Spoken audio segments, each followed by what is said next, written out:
بسم اللہ الرحمن الرحیم الحمد لأہلہ والصلاة لأہلہا اما بعد۔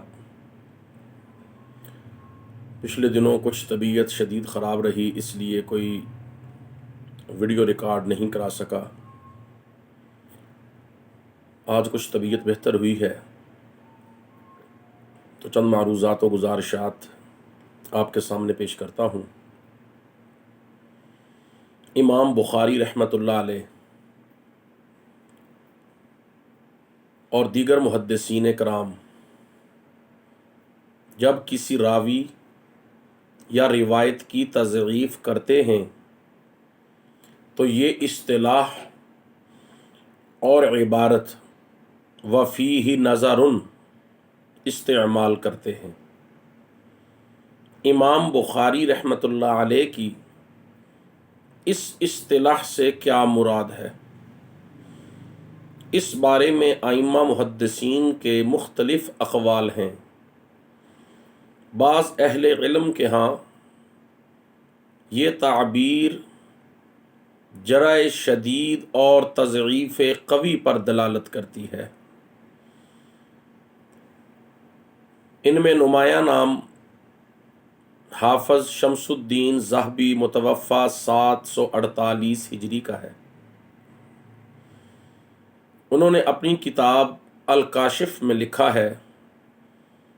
وقد قال البخاری فیہ نظر ولا یقول ھذا الا فی من یتہمہ غالبا۔ امام بخاری رحمۃ اللہ علیہ یہ اصطلاح اس شخص کے بارے میں اختیار کرتے ہیں جس کا متہم ہونا غالب ہو۔ جس شخص پر تہمت بہت زیادہ لگی ہوئی ہو تو امام بخاری اس کے بارے میں یہ الفاظ لکھتے ہیں وفیہ نظر۔ چنانچہ امام ذہبی ہی کی بات کو بعد والے علماء نقل کرتے آئے ہیں۔ حافظ ابو الفدا امام ابن کثیر رحمۃ اللہ علیہ متوفی 774 ہجری، انہوں نے اپنی کتاب اختصار علوم الحدیث اس میں لکھا ہے کہ ان البخاری اذا قال فی الرجل سکتوا عنہ او فیہ نظر فإنہ یکون فی ادنی المنازل وأردئها عنده لکنہ لطیف العبارۃ فی التجریح فلیعلم ذلک۔ امام بخاری جب کسی شخص کے بارے میں سکتوا عنہ یا فیہ نظر کہیں تو ان کے ہاں وہ شخص ادنا ترین اور ردی اور بالکل گھٹیا درجے میں ہوتا ہے، لیکن امام بخاری جرح میں لطیف عبارت استعمال کرتے ہیں۔ اس کو اچھی طرح جان لیں، یعنی وہ سخت الفاظ جیسے کذاب، دجال، وضاع کے الفاظ ہمیں مختلف اسماء الرجال کے ماہرین علماء کی طرف سے مختلف راویوں کی جرح میں ملتے ہیں۔ امام بخاری کا اسلوب یہ نہیں ہے، وہ جرح بڑی لطیف انداز میں کرتے ہیں۔ چنانچہ سکتوا عنہ یا فیہ نظر جب وہ کسی شخص کے بارے میں کہیں تو اس کا مطلب یہ ہے کہ وہ شخص ان کے ہاں بالکل ادنا ترین ہے جس کی روایت قبول نہیں کی جائے گی۔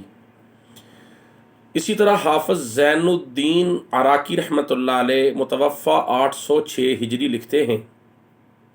وفلان فیہ نظر وفلان سکتوا عنہ ہاتان العبارتان یقولہما البخاری فی من ترکہ حدیثہ۔ حافظ زین الدین عراقی نے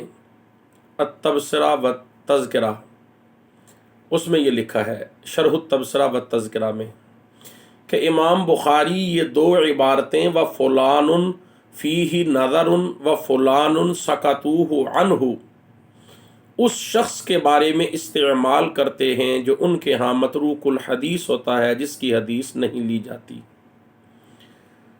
علامہ ابن خلدون متوفی 808 ہجری انہوں نے بھی مقدمہ میں لکھا ہے قال البخاری فیہ نظر وہذہ اللفظۃ من اصطلاحہ قویۃ فی التضعیف جدہ۔ امام بخاری کا یہ قول فیہ نظر ان کی اصطلاح میں انتہائی تضعیف پر دلالت کرتا ہے، یعنی وہ جس شخص کے بارے میں یہ استعمال کریں وہ نہایت ضعیف ہے ان کے نزدیک۔ اسی طرح علامہ ابن الحمام نے التحریر کے اندر بھی یہی بات لکھی ہے۔ چنانچہ ان علماء کے اقوال کا لب لباب اور حاصل کلام یہ ہے کہ امام بخاری رحمۃ اللہ علیہ کا اس سے مقصود راوی پر سخت اور شدید جرح کرنا ہوتا ہے، البتہ ان کا انداز بیان نہایت عمدہ اور لطیف ہے، اور دیگر بعض اہل علم کے ہاں امام بخاری کی یہ تعبیر وفیہ نظر سے مراد ضعف خفیف کو بیان کرنا ہے، اور وفیہ نظر اس تعبیر میں ہر جگہ ایک حکم نہیں لگایا جا سکتا کہ راوی یا روایت بالکل ناقابل اعتبار ہو۔ چنانچہ امام ترمذی رحمۃ اللہ علیہ متوفی 289 ہجری، جو امام بخاری رحمۃ اللہ علیہ کے تلمیذ ہیں اور دیگر لوگوں سے زیادہ ان کو جاننے والے ہیں، انہوں نے حکیم بن جبیر کے بارے میں امام بخاری رحمۃ اللہ علیہ کا قول نقل کیا کہ لنا فیہ نظر۔ اس کے بعد امام ترمذی لکھتے ہیں وَلَمْ يُعْزَمْ فِيهِ عَلَى شَيْءٍ۔ یہ العلل الکبیر میں امام ترمذی نے نقل کیا ہے کہ ہمارے شیخ امام بخاری نے حکیم بن جبیر کے بارے میں فیہ نظر کے الفاظ تو استعمال کیے مگر کوئی یقینی بات نہیں کی۔ اب امام ترمذی جو اپنے شیخ اور استاد کی عبارت سمجھے ہیں، اس سے معلوم ہوتا ہے کہ امام بخاری اس بارے میں متردد ہیں یا توقف کر رہے ہیں، اور ایسے راوی جو متہمین ہوں، جن پر بہت تہمت لگی ہو، اور متروکین میں سے ہوں جن کو چھوڑا گیا ہو، ان کے بارے میں امام بخاری و دیگر علماء کو تردد نہیں ہو سکتا، لہٰذا ان الفاظ سے علی الاطلاق جرح شدید مراد نہیں لی جا سکتی۔ اسی طرح محدث ابن عدی متوفی 365 ہجری، جو امام بخاری رحمۃ اللہ علیہ کے قول فیہ نظر کو سب سے زیادہ اپنی کتاب میں نقل کر کے اس کی تشریح کرنے والے ہیں، اس کی توضیح کرنے والے ہیں، انہوں نے اس جملے کی جو تشریحات اور توضیحات اپنی کتاب میں کی ہیں، ان سے بھی معلوم ہوتا ہے کہ امام بخاری رحمۃ اللہ علیہ کا سیاق کلام مختلف ہونے کی وجہ سے ان کے اس قول کا ہر جگہ ایک ہی مطلب مراد نہیں لیا جا سکتا کہ ہر حال میں راوی کے اوپر سخت جرح ہی مراد ہے، بلکہ اس کا تعلق کبھی راوی سے ہوتا ہے، کبھی روایت سے ہوتا ہے۔ چنانچہ ابن عدی رحمۃ اللہ علیہ انہوں نے اپنی کتاب الکامل فی ضعفاء الرجال میں لکھا ہے کہ امام بخاری نے ایک راوی بقیر بن مسمار کے بارے میں کہا فی حدیثہ بعض النظر۔ چنانچہ ابن عدی نے اس کا تعاقب کرتے ہوئے لکھا لم اجد فی روایاتہ حدیثا منکرا وارجو انہ لا بأس بہ۔ میں نے بقیر بن مسمار کی روایت میں کوئی منکر حدیث نہیں پائی، اور میں امید کرتا ہوں کہ اس کی روایات قبول کرنے میں کوئی حرج نہیں ہے۔ قال الشیخ والذی قالہ البخاری، ابن عدی کہتے ہیں کہ بخاری رحمۃ اللہ علیہ نے جو کہا ہوا کما قالا، وہ ویسے ہی ہے جیسے انہوں نے کہا،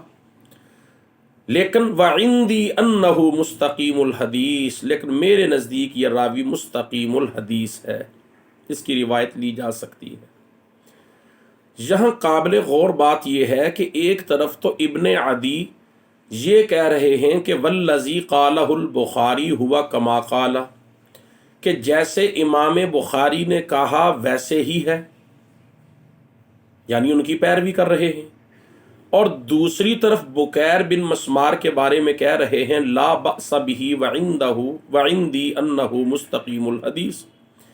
اس سے معلوم ہوا کہ وہ امام بخاری کی اس بات کو سخت جرح تسلیم نہیں کر رہے۔ اگر امام بخاری کی اس بات کا مطلب یہی ہوتا کہ وہ راوی ناقابل قبول ہے یا مردود ہے، جس کی روایات کو چھوڑ دیا گیا، پھر وہ یہ نہ کہتے کہ میرے نزدیک یہ مستقیم الحدیث ہے۔ اسی طرح امام بخاری رحمۃ اللہ علیہ نے ثعلبہ بن یزید الحمانی کے بارے میں کہا کہ اس نے حضرت علی رضی اللہ تعالی عنہ سے حدیث کو سنا اور اس سے حبیب بن ابی ثابت نے روایت کی، چنانچہ اس کے بارے میں انہوں نے کہا وفیہ نظر۔ محدث ابن عدی نے حدیث کی تخریج کے بعد لکھا ہے کہ ثعلبہ کی حضرت علی رضی اللہ تعالی عنہ سے اس روایت کے علاوہ جتنی اور روایات دیگر روات سے ہیں، دیگر شیوخ سے ہیں، ان میں مجھے کوئی روایت منکر نہیں ملی۔ اور چونکہ ثعلبہ کا حضرت علی کرم اللہ وجہہ سے سما ثابت نہیں ہے، اس حوالے سے امام بخاری نے فرمایا وفیہ نظر، کہ اس کی روایت میں خوب غور و فکر کر لو۔ چنانچہ ابن عدی نے امام بخاری رحمۃ اللہ علیہ کے قول وفیہ نظر کی وضاحت کر دی کہ اس سے مراد ثعلبہ کی حضرت علی سے سما کی نفی اور انکار ہے، ان کی جملہ روایات کا انکار مقصود نہیں ہے۔ مذکورہ بحث سے معلوم ہوا کہ امام ترمذی اور امام محدث ابن عدی حدیث اور علوم الحدیث کے مایہ ناز متقدم علماء میں سے ہیں، اور یہ دونوں حضرات امام بخاری کے مذکورہ قول کو جرح شدید پر محمول نہیں کر رہے، جیسا کہ دعویٰ کیا گیا کہ امام بخاری یہ الفاظ اس راوی کے بارے میں استعمال کرتے ہیں جو راوی ان کے ہاں سخت کمزور ہو، ردی ہو، بالکل گھٹیا درجے میں ہو۔ 9ویں صدی ہجری کے مشہور محدث حافظ ابن حجر عسقلانی رحمۃ اللہ علیہ متوفی 852 ہجری، ان کے کلام سے بھی امام بخاری کے یہ قول وفیہ نظر سے جرح شدید مراد لینے کی نفی ہوتی ہے کہ امام بخاری رحمۃ اللہ علیہ کے اس قول سے جرح شدید مراد نہیں لی جا سکتی ہر جگہ ہر مقام پر۔ چنانچہ انہوں نے اپنی کتاب بذل الماعون فی فضل الطاعون میں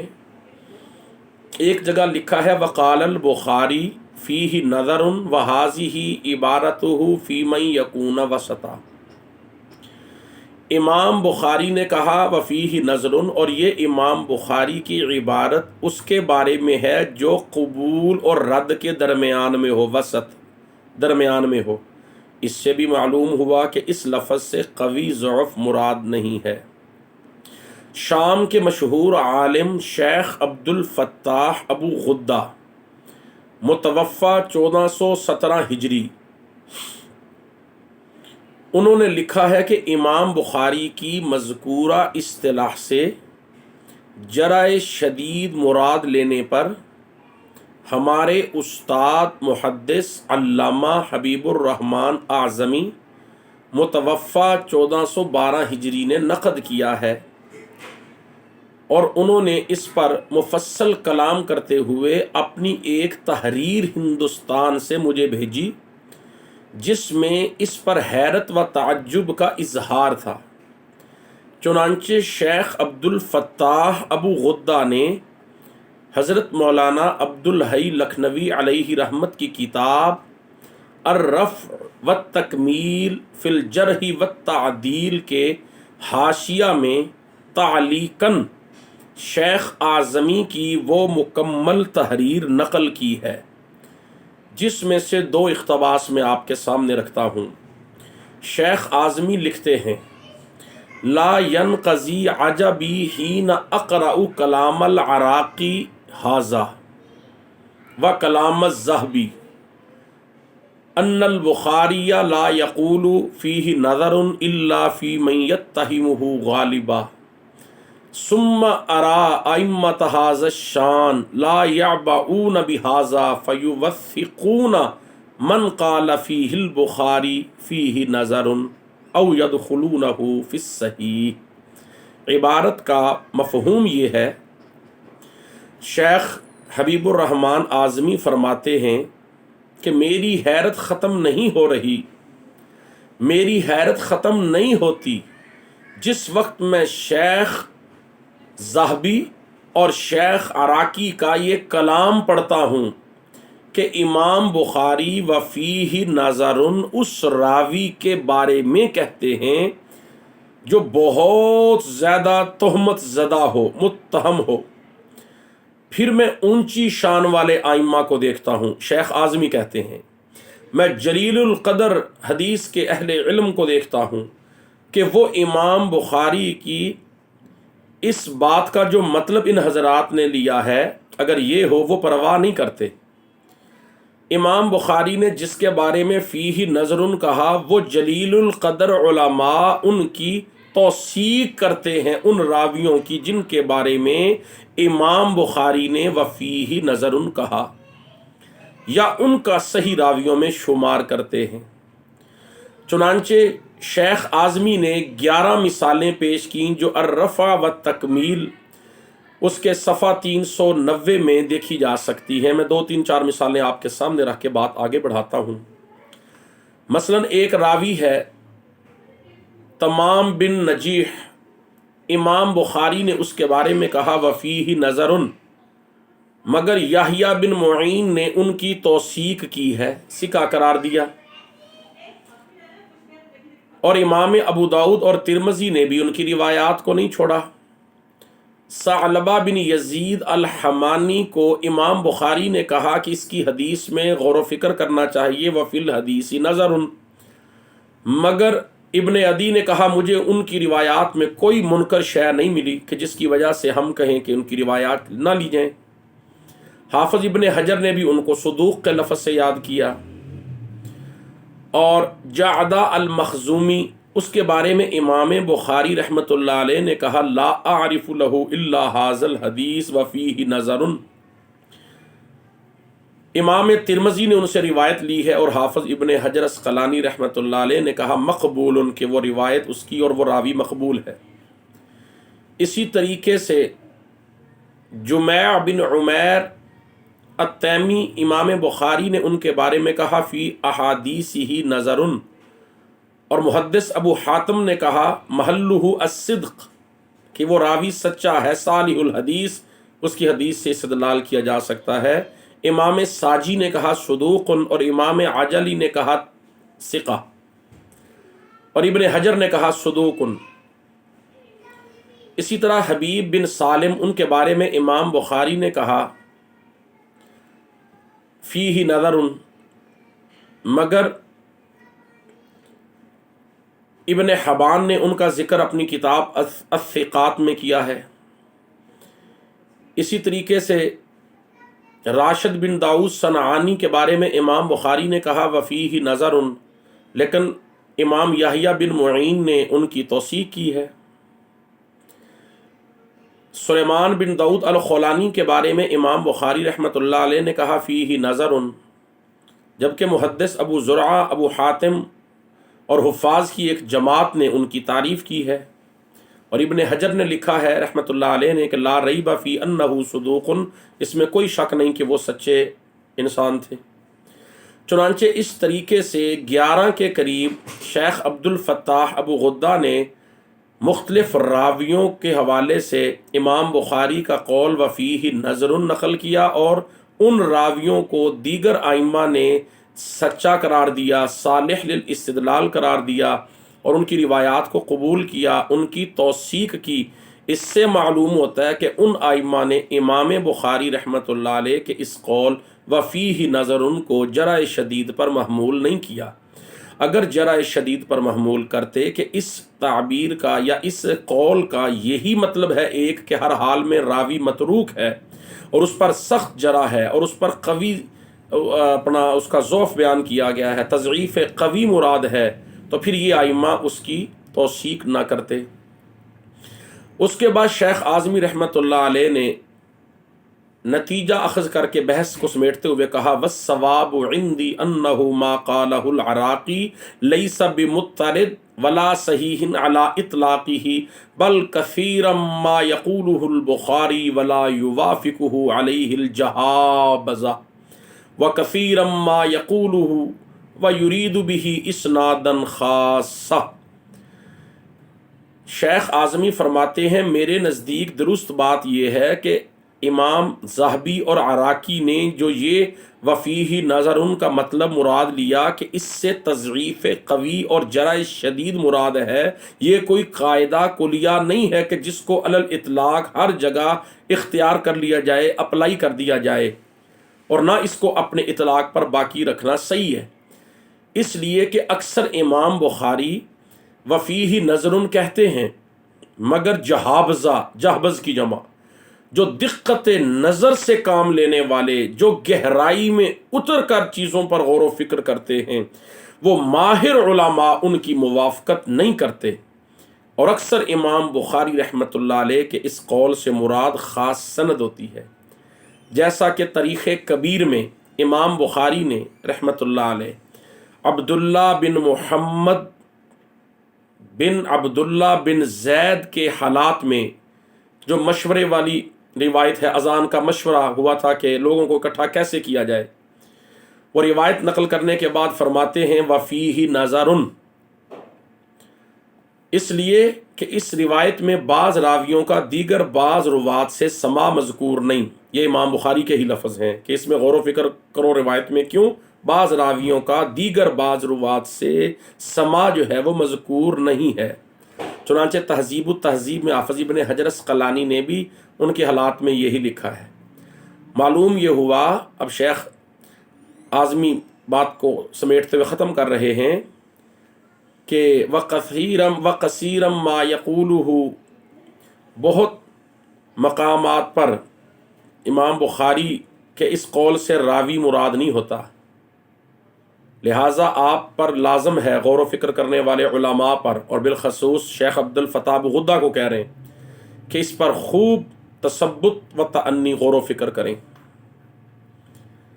الغرض پوری بحث کا خلاصہ یہ ہے کہ امام بخاری رحمۃ اللہ علیہ کا کسی راوی کے بارے میں وفیہ نظر کہنا ضروری نہیں کہ اس سے اس راوی پر سخت جرح مقصود ہو، بلکہ اس سے جرح خفیف بھی مراد ہو سکتی ہے،